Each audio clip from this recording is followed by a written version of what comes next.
Ooh, big Rapids show. So much to talk about. New coach on the way. Reports say yes. New big winger signing. Reports say yes. Super draft on the way. You betcha. Pulisic is back. You betcha. We're feeling great about soccer in Colorado. Come join us now.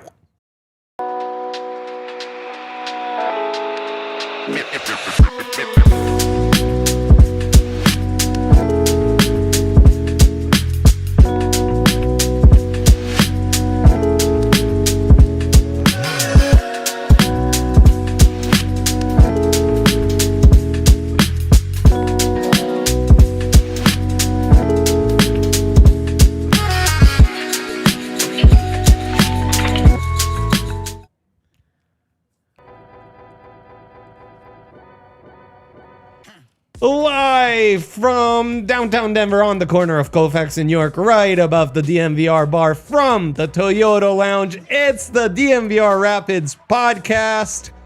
We're doing it, baby. We are driven by your local Front Range Toyota stores. Toyota, let's go places. And boy, are your PIDs doing that. They're going places, baby. That's right. I'm joined by two absolute legends, the burgundiest of boys. Emphasis on boys maybe more than burgundy. I don't know. Tune in to find out. Yahir Vazquez, our L3 expert. I bleed burgundy, by the way. By the way, real quick, before we move on to Duane, I got the comments last week or last show so that I didn't know shit because I mentioned Landon Donovan being on the USMNT roster for the World Cup. Clearly satire, clearly joking around. Somebody said Latinx doesn't know shit. I'm like, whoa, I don't know if that's offensive or not, but I know that Landon Donovan is no longer playing on the roster. Trust me. Should they bring him back? We discuss. Philip Rivers of soccer in the USA? Could be. Also, congrats to Landon on the hair implants. Those are looking great, and I love the updates. That's why I follow him. I mean, of course. Why wouldn't you? A man who needs no hair implants and is a USMNT legend in his own right. Downtown Duane Brown, the downtownest of Duane Browns, in fact. So town. Yeah. How are you doing, Duaner? Super. That's great. What That's a great awesome. day to talk That's about awesome. The Colorado Rapids. Yeah, it is. We actually have some things to catch up on, and they're owning the spotlight. You know, they're making news happen for us. They're making the news, and I guess it all starts with reported from Tommy Scoops, Bogert. Not Boogert. We didn't get Boogert, No. which I think What he's happened to died that off. account? I know. Yeah. Maybe I he think got. So good. My thing is, I think it was just Tom trying to troll himself because they thought he was fun.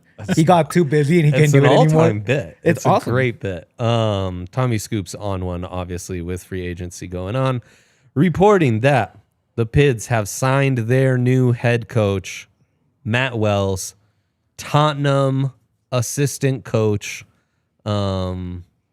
Still not officially official, but all indications are this is happening and coming down the pipe any day now. 37-year-old coach, very young, former player. Yahya, your instant reactions here, and then we can get into Mr. Wells's curriculum here and both the concerns and the things that are appealing about his resume. With all due respect, my first reaction was who? Like, Yep. I don't know much about him. That's fair. And it's like yeah, but I don't want to be disrespect. But that was my like, who is that? Like an assistant coach from Tottenham. Yep. Like the toilet bowl. Like I don't really know a lot about them if I'm honest. He's a tough Google. Yeah. A Utah State coach comes up. Football coach, American football, It took if you me guys about- are familiar.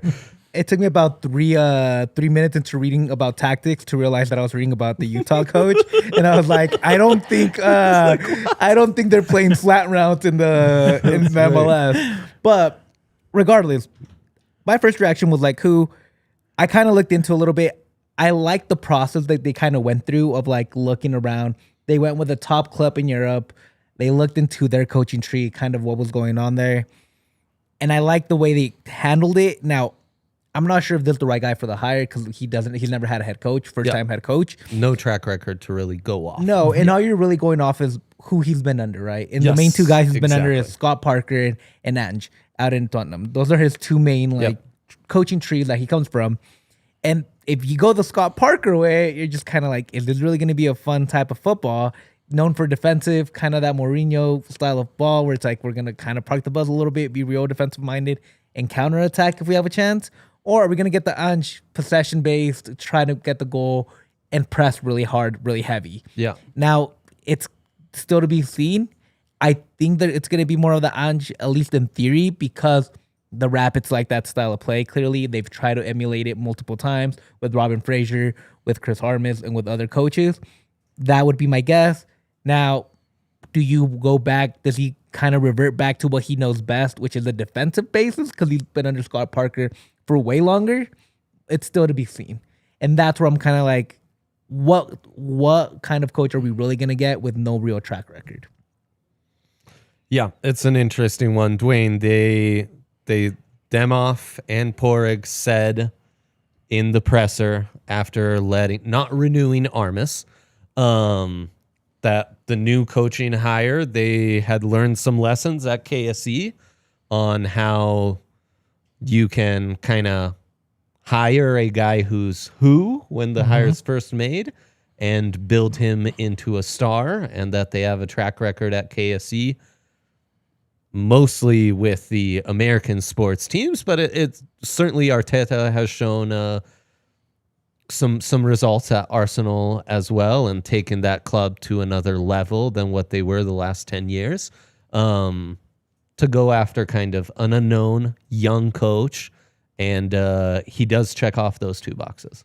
It's a very KSE hire, and that's where I was like, I think it's fine that your reaction was who. I think that was a lot of our reactions, which is on par with a KSE hire, right, for coach. True to their word in that. Yeah. So, I mean, they pretty much gave us that preview, and that's what they came up with. I think the biggest question that we don't know, is that question that Yahya brought up of how are we going to play? Is it going to be defensive ball, or is it going to be press, a mix of the two? We don't really know. I mean, Armis came in and didn't exactly go full Red Bull. Yeah. They tried to do some press, but there was a little bit of kind of a hybrid, right? And so this could be the same thing where Wells has learned these two different styles, and maybe it's some sort of hybrid between the two. If it stays the way that it seems like they've been building the Rapids, that's probably what's going to happen. I do think it's hilarious. And Warner said the same thing over on Box State of hiring an Arsenal rival coach. That's very funny. Like that's just very funny to me. They stayed in London. Like they're like, the area. Yeah. But it's just, so, like when the rumors were going around, I talked to Mitch Carroll, over from Commerce City Radio and former Burgundy Boy with us. And we were guessing like, well, they kind of dropped that nugget of they're looking internationally. Yep. So it's going to be somebody from Arsenal. Like they're probably going to bring in like a lower coach or assistant from Arsenal, and then it's Tottenham, which is, I think, just very hilarious. So yeah. So let's get into the commonalities between Scott Parker's system and Big Ange's. Both primarily running a 4-2-3-1. Yeah. Which intriguing, and then fits into what we'll talk about in segment 2 of Dante being the new signing, and kind of what we've been saying all along is you need wingers on this club. Well, to run a 4-2-3-1, you definitely need wingers. And then, so he's a Scott Parker disciple, another young coach, really good England player who, retired and then kind of went into coaching right away. And at Club Brugge, so not always coaching in England. Club Brugge is a really nice Stepping stone almost. Yeah, and top club in Belgium. So maybe it's not the Eredivisie, the Dutch league, but it's up there. That's one of those clubs where like Feyenoord, Ajax, Club Brugge, some of the French clubs where you're always kind of the top European clubs are sniping the young guys and turning them into stars. Also might be a nice pipeline with some of the guys in that region, which we're familiar with. Your joke is they love a good second division Dutch player, which Dante, in fact, had experience in the second division Dutch league. My theory remains alive. Yes. And then at Burnley with Scott Parker. And Scott Parker, there's two different Scott Parkers. There's the championship Burnley Scott Parker, the second division in England. Again, another area where you might be able to snipe some talents, and it's good to have some familiarity with. Similar level of play, exactly, for the most part. Exactly. And in the championship, a little more direct football, a little more build up from the back. Now that Burnley has been promoted to the Prem, they're struggling to play that same football. Yeah. And they're playing much more like a bottom of the table. We're just trying to survive this game and scrape by with a point and long balls and like defensive heavy. So I don't know, and Scott Parker for a minute was oh man, he's an up and coming coach.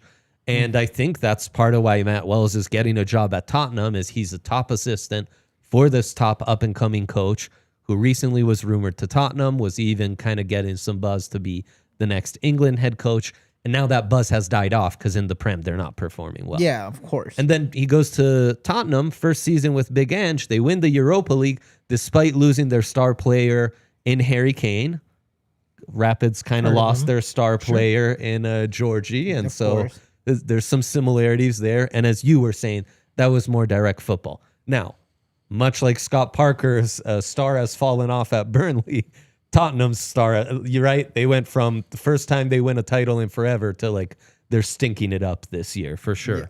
Yeah. So I guess you're expecting a 4-2-3-1. Yep. And I do think you should expect some build up from the back. It's going to be more possession heavy for sure. Football. Yes, it's not going to be it's not going to be counterattack football as much anymore. Yep. It's going to be they're going to try to hold on to the ball, which makes me think that there's going to be some big moves this offseason because this team is not built for that at all. Yeah, and I wonder, could this benefit a guy like Atencio at the pivot and more possession ball? Could Cole maybe finally find a role? How's Paxton going to be used? Is he going to be one of these wingers that are key in the 4-2-3-1? Or is he the 10, which is also a key part of this system where sometimes those wingers come back and it feels more like a 4-4-2 or a 4-4-1-1 where the 10 and the striker are the only guys up top?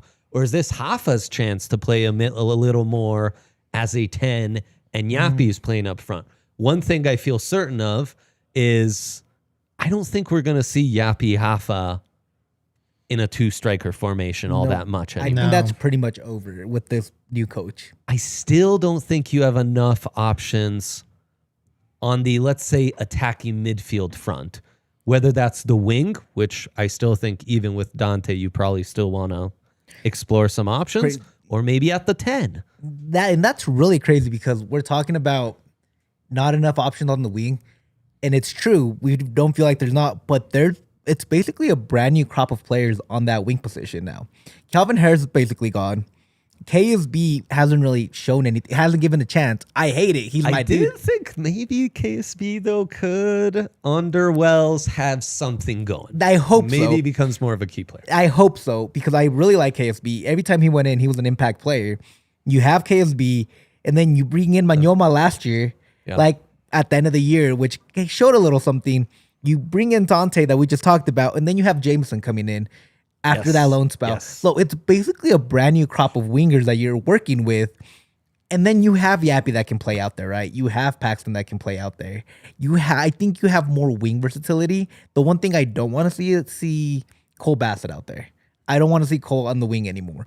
He's a true 8 box-to-box midfielder. His best asset is that he runs, is a workhorse, and can stay out there. That's what you should be using him as. I wouldn't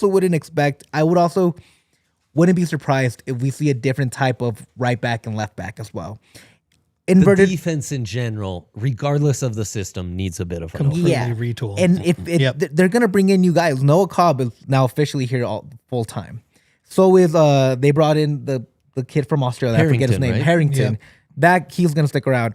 But now you're gonna need some inverted fullbacks, which is something Scott Parker and Ange are really both high on. They don't like the fullbacks that run down the wing. They like fullbacks that come inside, help out the midfield a little bit more, and then the midfielders kind of become that widespread play. And I think that's where Cole can help out. I think that's where Atento can help out on the pivot.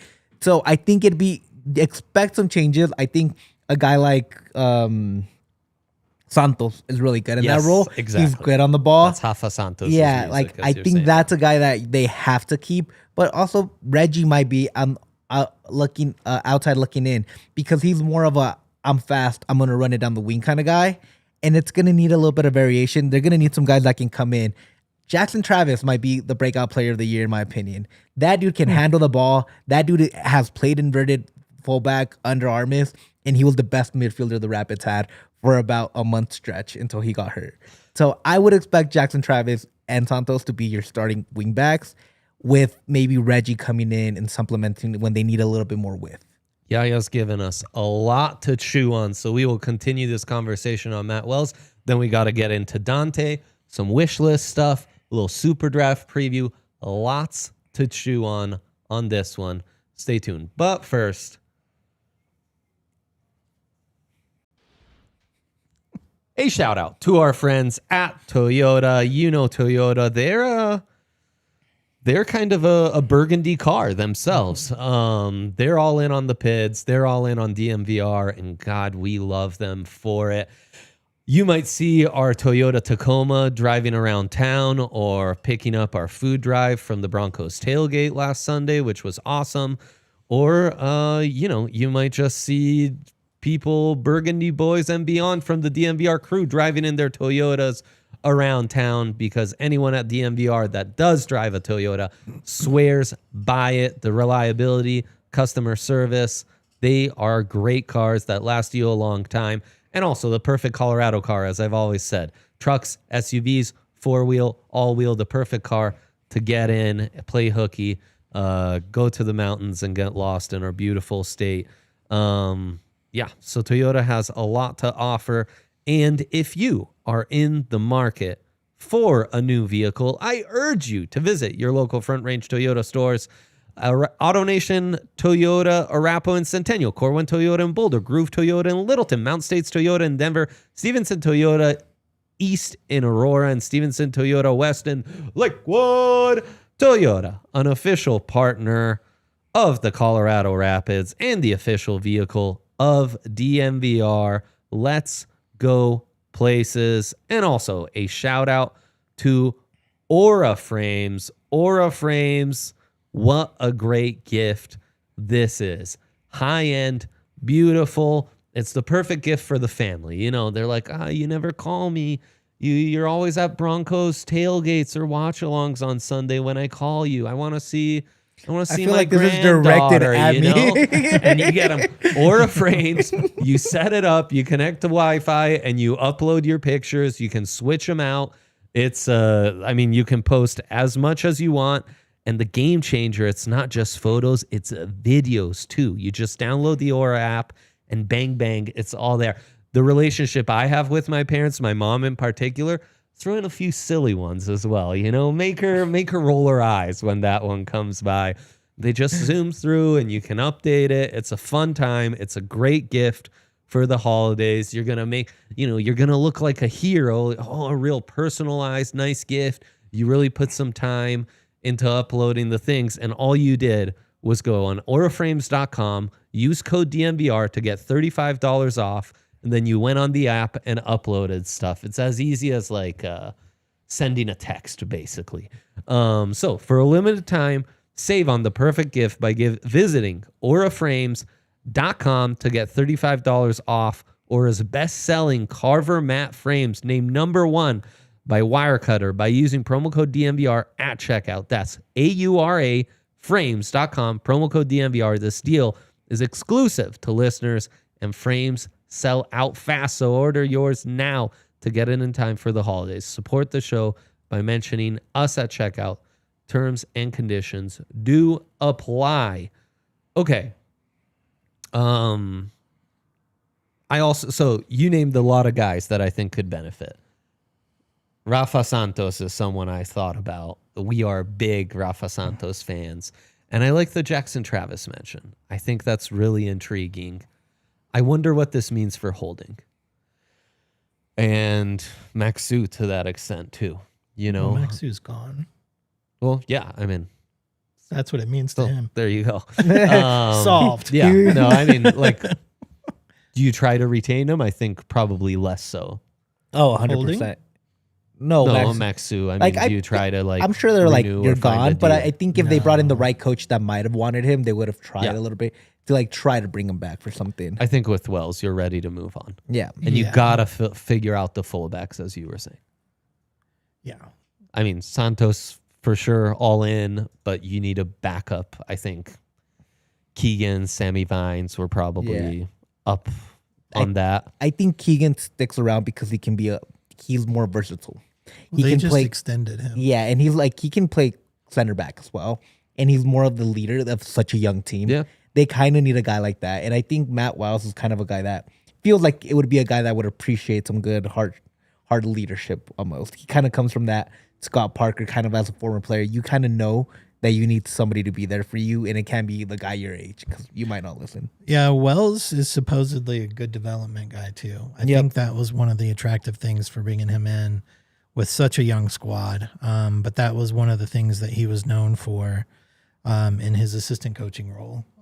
Also, coaching after not playing at the top level because of injuries, he immediately went into coaching at the academy level and working on developing young players. So I think, that's where a Keegan is helpful. Yeah. To kind of have that older leadership there to help with that. And if you need more depth at the 10, not to forget Sam Bassett. He's gone too. They let him go. Shit. They didn't. That's terrible. Yeah, that was my. I was That's pissed. Terrible. What's the point of that being your big acquisition? That's really that was my bad, man. So, but my thing here is, I think a player like Rob Holding might be on the outskirts. Even if they just brought him in. Holding already for another year, but that doesn't mean that like he's gonna play. You can have players, but I have him. Yeah, but my thing is like, does he benefit from this kind of thing? I don't think he does. He's a way slower player. I think a guy like Connor Ronan. There's a brick connection, but Holding needs to be better on the ball. Exactly. What we saw was not. You got to start looking at guys that are good on passing the ball and being able to pink passes, right? I think a guy like Connor Ronan might really benefit with something like that too. He's really good at picking out guys from the deep pivot spot. I think that's a guy that can benefit. Another guy that we haven't talked about, which Ange loved to do out in Tottenham, is bring out the goalie and be part of your three-man pivot. That's something that he might incorporate. It's especially like a guy with Zach Steffen, who is really good on the ball. Yeah. That might be something that we see more often. We might see Zach Steffen in the midfield in a really weird kind of formation, kind of Pep-esque that he used to do with Man. Like City. It's gonna be a lot of fun. Yeah, I think Big Steph is one of the best fits for Wells. A guy that comes from this kind of Pep academy of you need to be good with the ball at your feet. It's gonna be a lot of fun for him, and I think you're gonna start seeing him out there a lot more than just being a goalie. He's gonna be an actual 11, one of those 10 field players. Some of these plays. Yeah, for sure. Realistic expectations, realistic timeline on this hire. I'm going the KC route. I'm gonna say give it 3 to 4 years before you see any tangible results. My oh my. 3 to 4 years. Yep. In MLS. I don't think the most crazy parody league of all time. Yeah, they don't invest. They don't invest. Like every other team has had the ability to invest. It's a really young team. Jameson 18, KSV is 21. So when you say, are you talking championship or are you talking playoffs? What are you talking about? I'm talking about a real contender, 3 to 4 years. Which it means you're top 3 in the West. Okay. You're gonna you have a possibility of winning the champion. Like you're in the top 10 in betting odds to win a championship that year. I think 3 to 4 years. I think we're gonna see growth every year if it's a KSC hire, the way we do with everybody else. But if you want to actually win a championship, and if there's anything viable, it's going to be 3 to 4 years. Just like the Nuggets, just like Arsenal, and just like the Avalanche. It happened with the Rams. It takes time for these guys to grow. They never do it overnight. It's just not the KFC way. It's a long-term build. I mean, it's funny that Demoff was talking about you can't draft and develop in the MLS, and they could not be younger. They could not be more draft and develop. Oh, I mean, again, we're going to analyze the super draft, and they have 3 pretty high picks. Well, yeah, it's just the 420 state. That's right. Yeah. What do you see as a realistic timeline, Duane? I mean, is that the goal? Like, we're talking top 3 in the West? I think whatever your timeline. I mean, the timeline could be. I mean, I'm asking, like, what is the goal for the timeline? You know, the timeline could just be making the playoffs. Or well, are we talking about that's your realistic timeline? Then it's well, I making mean, the playoffs. that's well, it's kind your of, opinion. Like, I went long term. What do you look at them like? I mean, I think what you're saying is valid. It's just, I feel like you can't really put that on a new coach. Like, a coach isn't going to elevate a team to be top 3 or 4. I think it's what you're saying. It's what other moves do they make? What players are brought in? You know, that's what's going to happen. Minnesota did it in a year. They were out of the playoffs, and this year they were a powerhouse. It wasn't just because of the coach, though. I mean, they got rid of their top DP player, Pookie. Yeah, but that's a solid squad, though.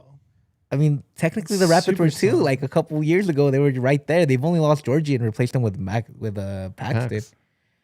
I don't know. I don't equate those to like being the same strength. Top 4 of seed roster. 3 months into the season. So, yeah. And Weth asking if Holding It falls doesn't off, start though. at CB, who does? Well, it'd be Noah Cobb, Yeah, it'd be Noah. Ian Murphy, it'd be Harrington, it'd be Nate Jones coming back from loan. No, Nate Jones is Jones also is gone. gone. They let him go, bro. Terrible. They made a bunch of moves. I should have listened to the show from 2 weeks ago. And then how involved was Demoff in the hire of Wells? I mean, the entire presser was that after letting Armis go, was that KSE was going to be much more involved, and Demoff, as the president, was going to have a say, and that this was going to be a totally different process in hiring the coach. So supposedly he was signing off and at least involved philosophically on the KSE end. Yeah. Was the indication that this was in some ways drastically different from how hires have been made in the past.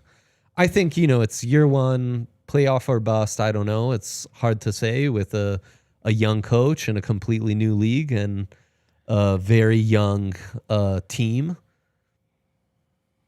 But you want to see some improvements. You want to see some excitement. You want to see a system that makes you believe some changes coming. And I think playoffs within the first 2 years, or at least maybe in lieu of playoff berth, making some noise in like League's Cup is a must. Yeah. Yeah. I think, whatever your timeline is, if this is truly a KSC hire with what Demoff is saying, Matt Wells is going to be the guy for a while. So, it's KSC doesn't hire coaches and cut coaches right away. I guess Armis is Armis, but he only had a 2-year deal. 2-year deal. That's and we don't so have rare. the specifics on Wells's deal yet, right? No, it's not official yet. But they don't make a lot of coaching Changes, hires and fires and changes and all that. You look at the Nuggets, you look at the Avs and the Rams. You just look at all of theirs. It's once they have a coach, like that coach gets some time. So I think Rapids fans need to settle in that Matt Wells is going to be the guy for 3 to 4 years. This is not going to be another Armis 1 to 2 year sort of deal. Settle in. Wells is your guy. Yeah. We'll know whenever it becomes official, we learn more about the contract and stuff, but that's my guess. Looking at KSC. Yeah, for sure. There's some intriguing parts of his resume. The one concern for me is the lack of MLS experience. It is a drastically different league. There is a lot of pressure for like 2026, making some noise, trying to capitalize on the World Cup thing. And then there's going to be an odd transition from this season to next season and the calendar changing completely. So it's an interesting stretch to make this hire. And we shall see. That's another reason to give him more time. Unknown. I almost feel like they punted on trying to capitalize on the 26 World Cup hype, if I'm honest. I mean, everything they've done the last 2 off seasons, you could say it feels like they've punted on 2026 capitalization. It feels a lot like they could have gone a big name coach. They could have splashed it, try to make some noise.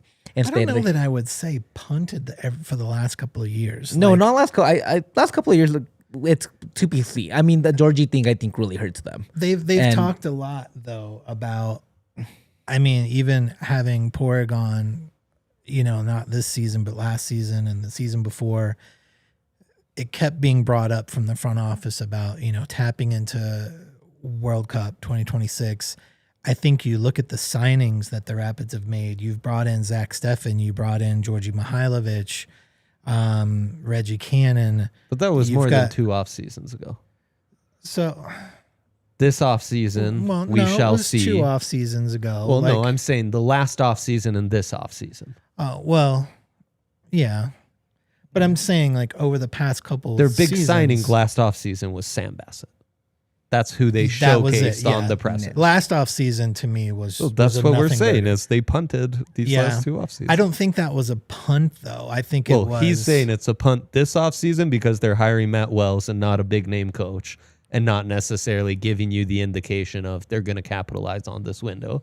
And we're saying they punted last off season because their headline signing is no longer even on the squad. And even if I think if they said it, they said weren't. I just disagree. That's all. Yeah, and I said maybe their verbiage was like we're trying to capitalize, but I think their actions this season and then after season were like complete opposites. I think they were a little overconfident last season.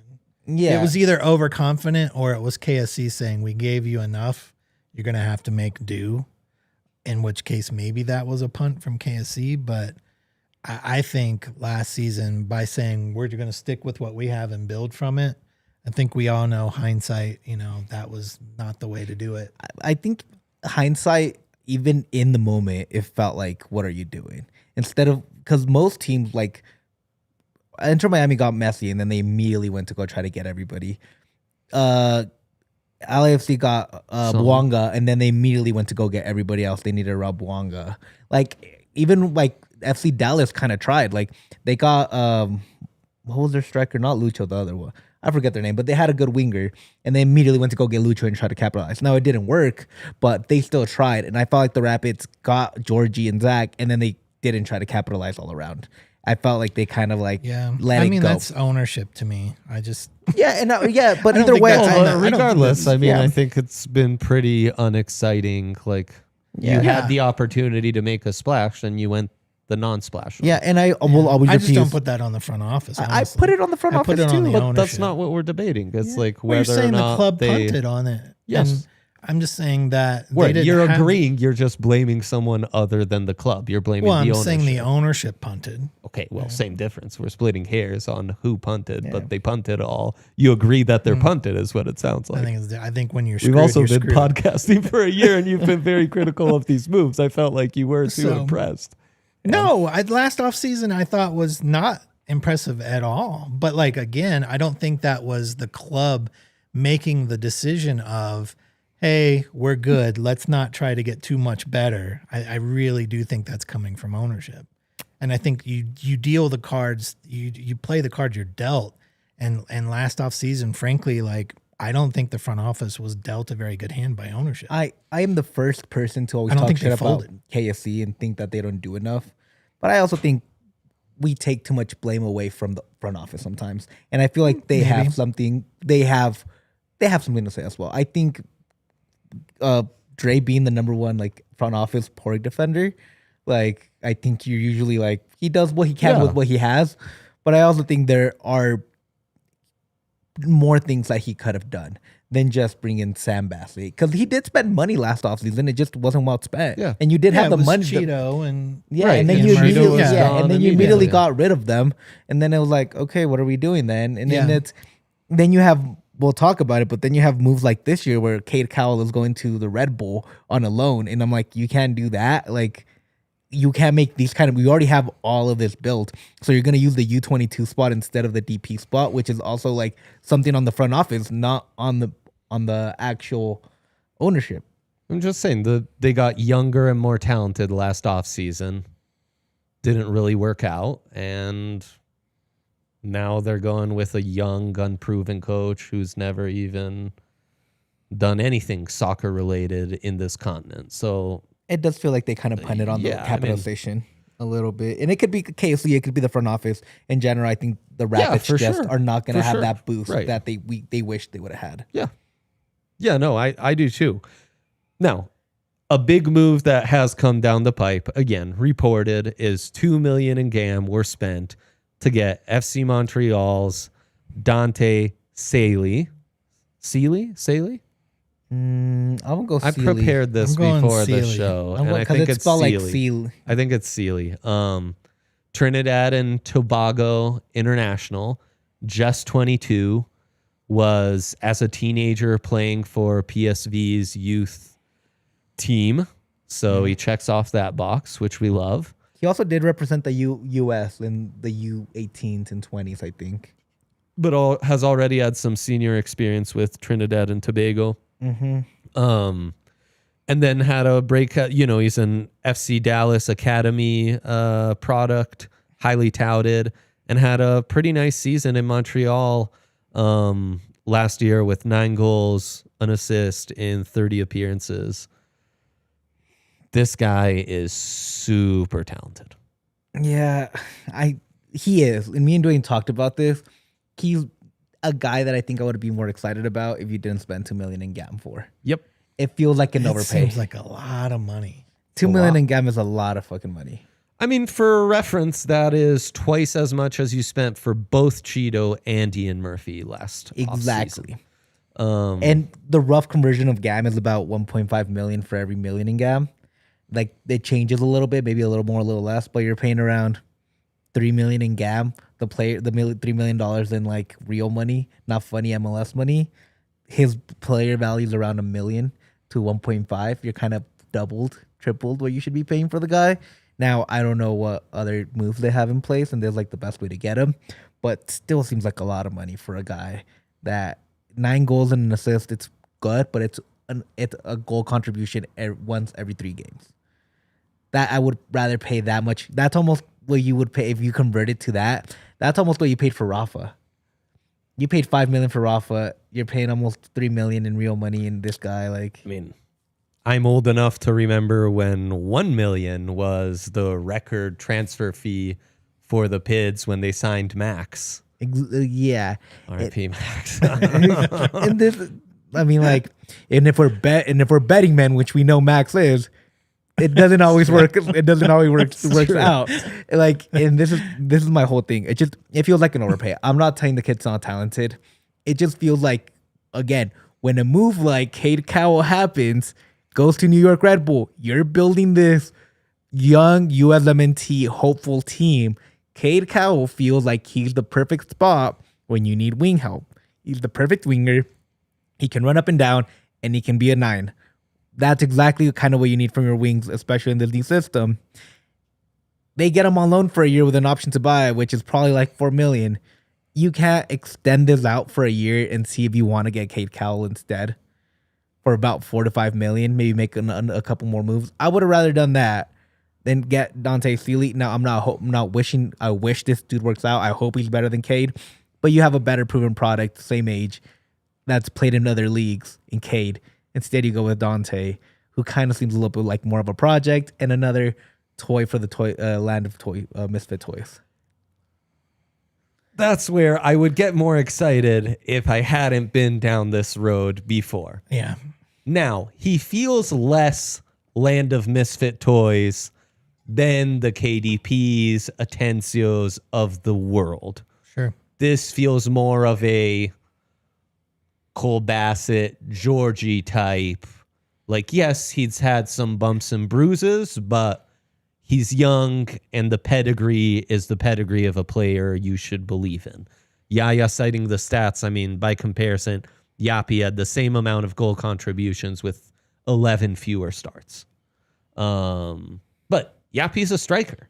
This is an inverted right winger who can score just banger goals from the lefty side free kick, has a beautiful left foot, and bags goals and has a track record of doing it in this league, and is just 22.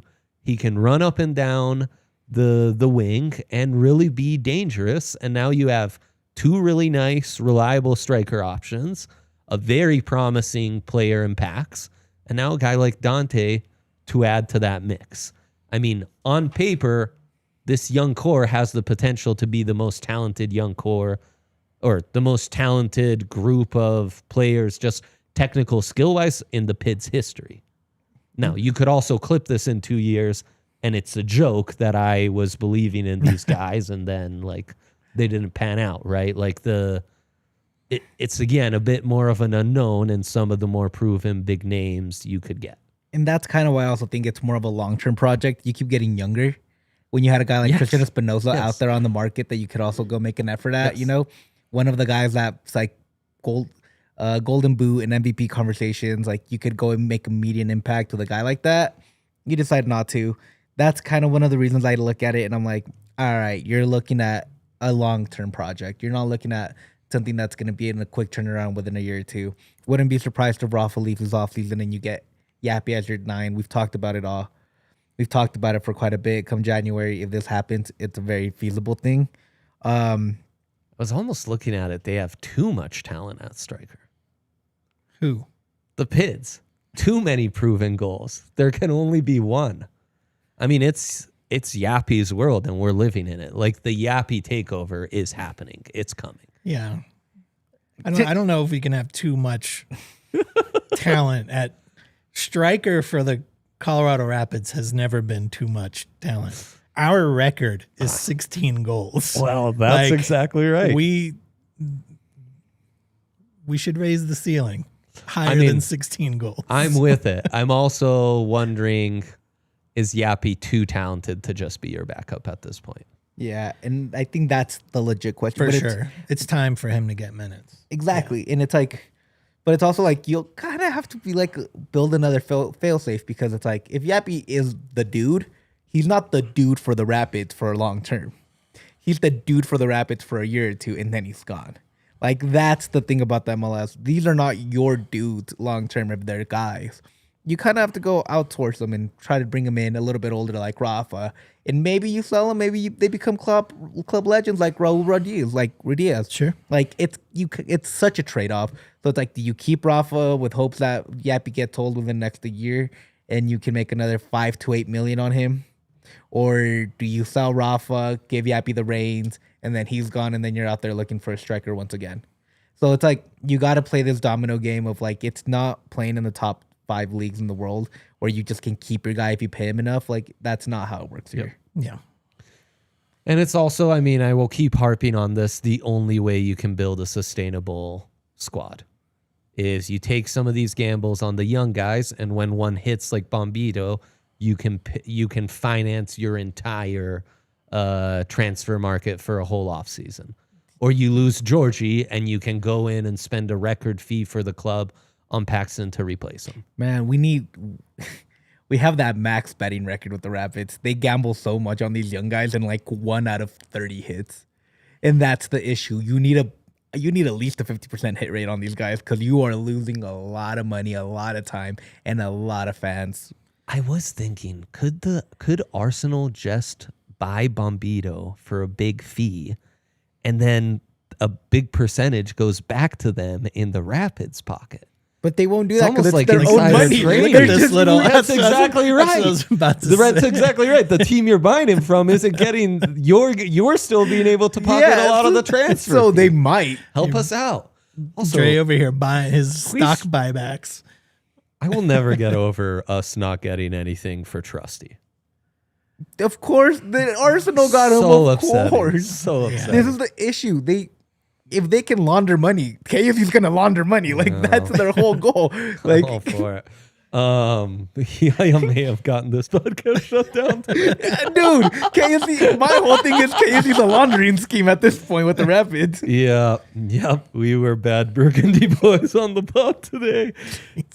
But real quick, I think he's just a younger, a little bit more talented Calvin Harris, which I think means Calvin Harris is out of the picture. No, come on. I think it's safe to say Calvin's gone. Yeah, I think he's completely he's out. so much different than Calvin. Is he though? He runs down the wings. He loves to invert. He was a striker, just like Calvin. Like I think this guy has a little more goal scoring, shooting from outside, what have you, while Calvin was more height, speed, get in the mix, try to score some dirty goals, you know?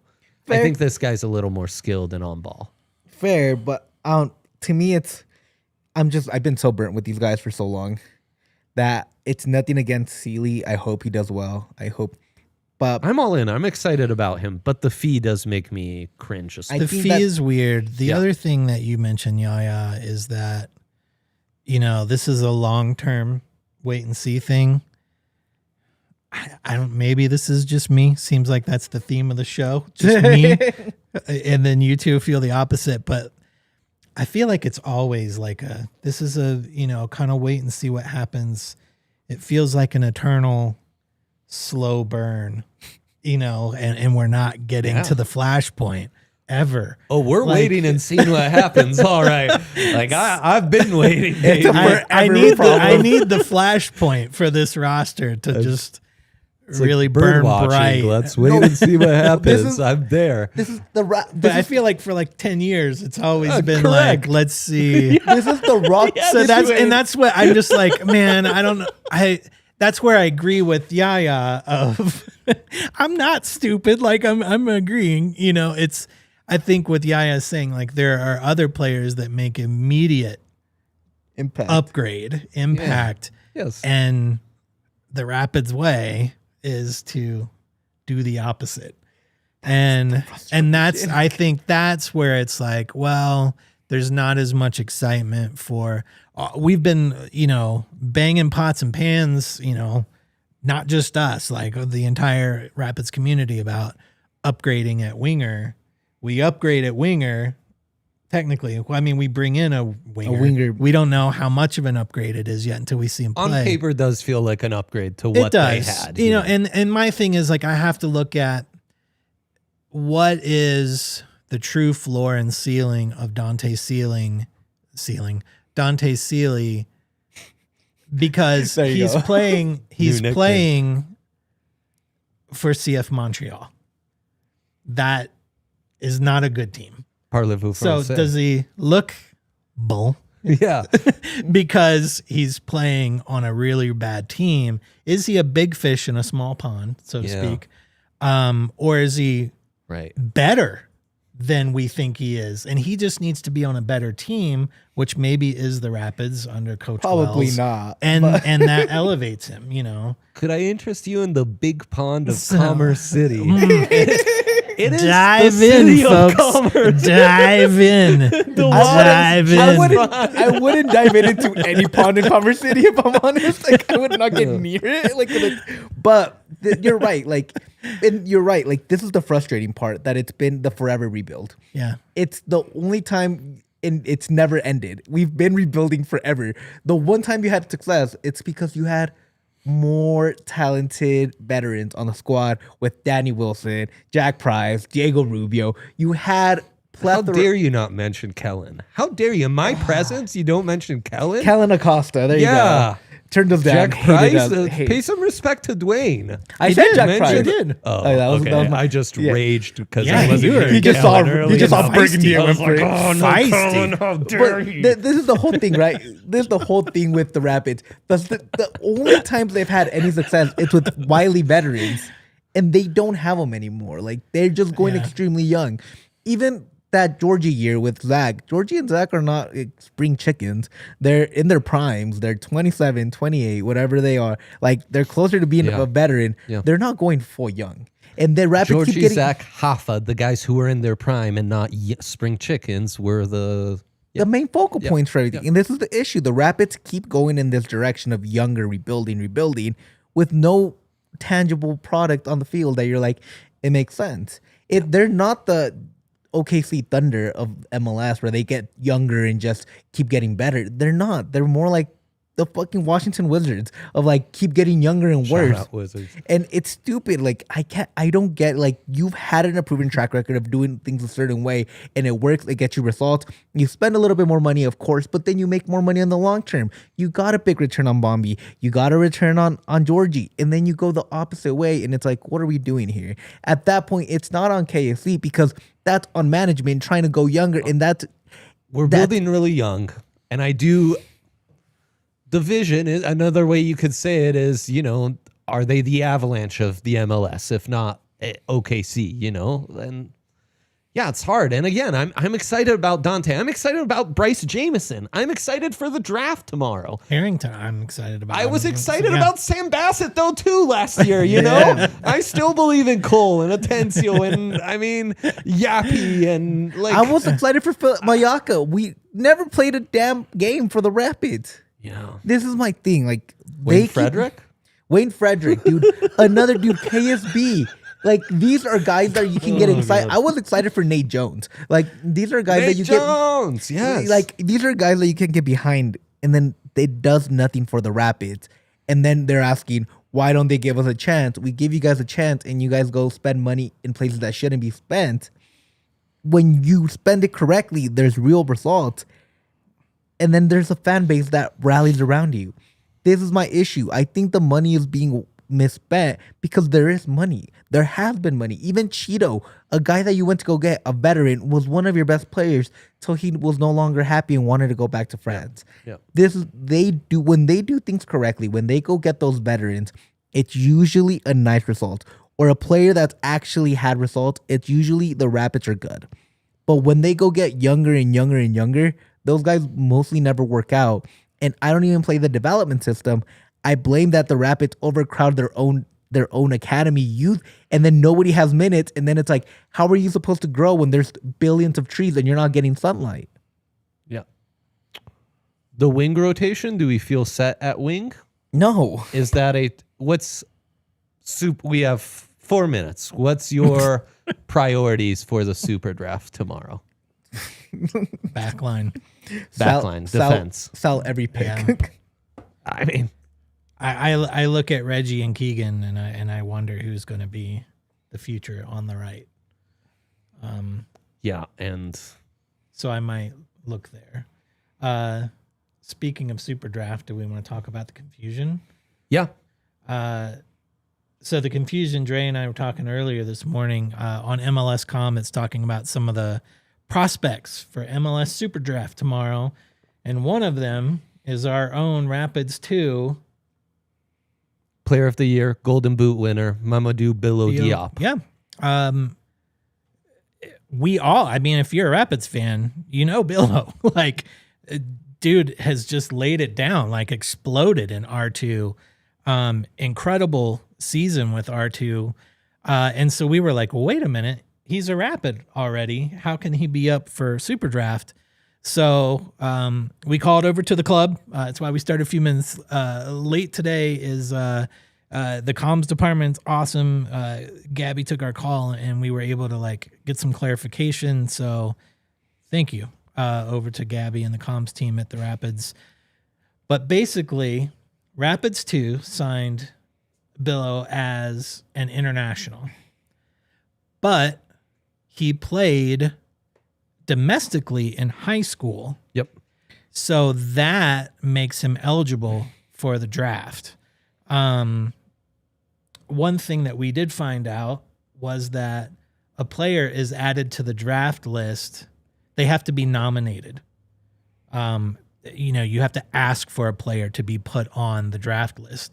which means, I mean, if you read between the lines or, you just connect the dots, somebody is after him. The Rapids, of course, would not nominate their own star R2 guy for the draft. So it seems that someone else in MLS knows how good he is, like we do, and nominated him for the draft. So that's why you see his name on that MLS.com article. Yeah. We are now in danger of losing Billo, which is Would you guys be crazy. willing to trade all 3 of your picks to try to move up to 1 or 2 and try to get him back? I think so. to keep your guy. Yeah, to be like he's a proven quantity. Like, Sure. The MLS draft is such a fucking crapshoot. Like, Yeah. might as well go get the guy you know is good. 100%. The Rapids have 4, I think, first round picks this year. Yeah, They bought. certainly They've Almost. got 6 And- that was a trade. They got 10, which is their natural pick. I think they're like 24 and maybe like, I don't know, something. But they've Yeah. got 3 or 4. I And think this it's 4. reminds me of Ian Smith, who was another DU kid, teammate of Sam's, and an academy product who went to DU and was drafted 14th overall for the Timbers and was already getting some starts as a rookie last year. So it's kind of to your point, Yahya, of like the academy and R2, and they almost have too much youth, which again should be a good problem to have.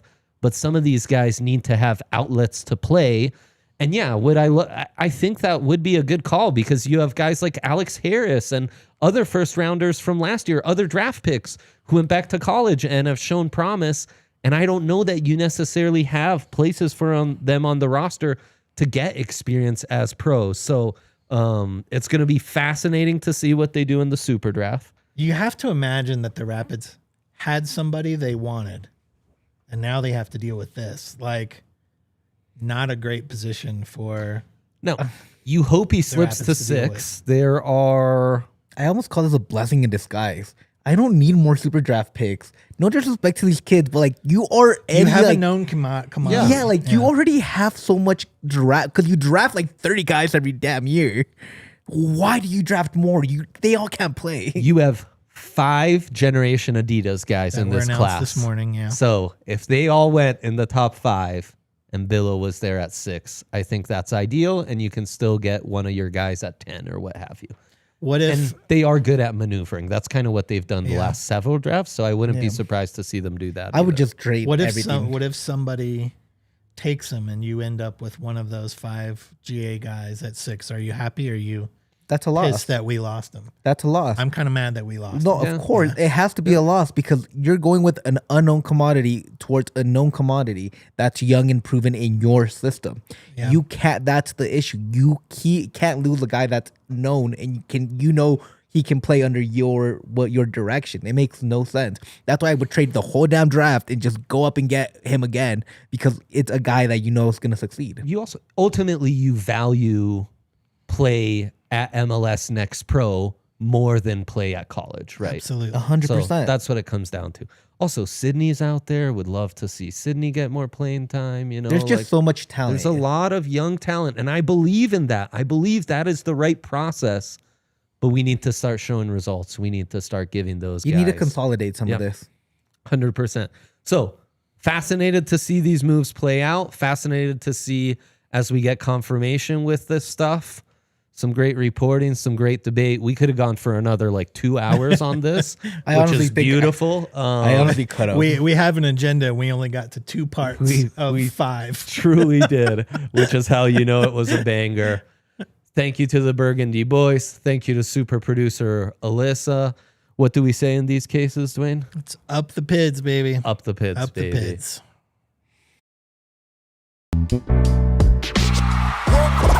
We all silly like the mayor.